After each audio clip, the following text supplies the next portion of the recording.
September 29 വിശുദ്ധ Mikhail മാലാഖ, വിശുദ്ധ ഗബ്രിയേൽ മാലാഖ, വിശുദ്ധ റാഫേൽ മാലാഖ എന്നിവരെ അനുസ്മരിക്കുന്നു.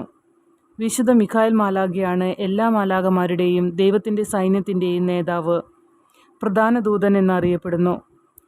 വിശുദ്ധ മിഖായേലിന് 4 പ്രധാന ഉത്തരവാദിത്തങ്ങളുണ്ട്. 1. സാത്താനോട് പൊരുതുക. 2. മരണസമയത്ത് വിശ്വാസികളെ സ്വർഗത്തിലേക്ക് കൊണ്ടുപോകുക. 3. എല്ലാ ക്രിസ്ത്യാനികളുടെയും സഭയുടെ തന്നെയും ചാമ്പ്യനാകുക. 4. ഭൂമിയിലെ ജീവിതത്തിൽ നിന്ന് മനുഷ്യരെ അവരുടെ സ്വർഗീയ ന്യായവിധിയിലേക്ക് വിളിക്കുക.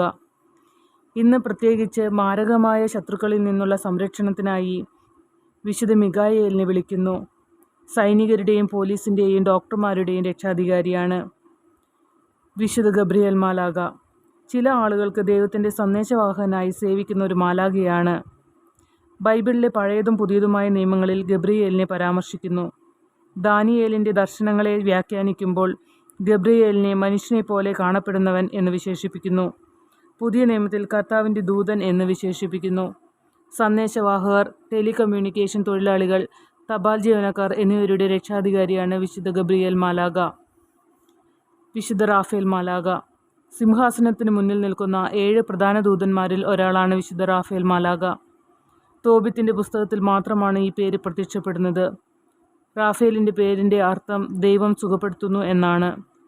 ഹാനോക്കിൻ്റെ അപ്പോക്രിഫൻ പുസ്തകത്തിൽ വീണുപോയ മാലാഖമാരുടെ പാപങ്ങളാൽ ഭൂമിയെ മലിനമാക്കിയപ്പോൾ അവൻ ഭൂമിയെ സൗഖ്യമാക്കി എന്ന് അവകാശപ്പെടുന്നു.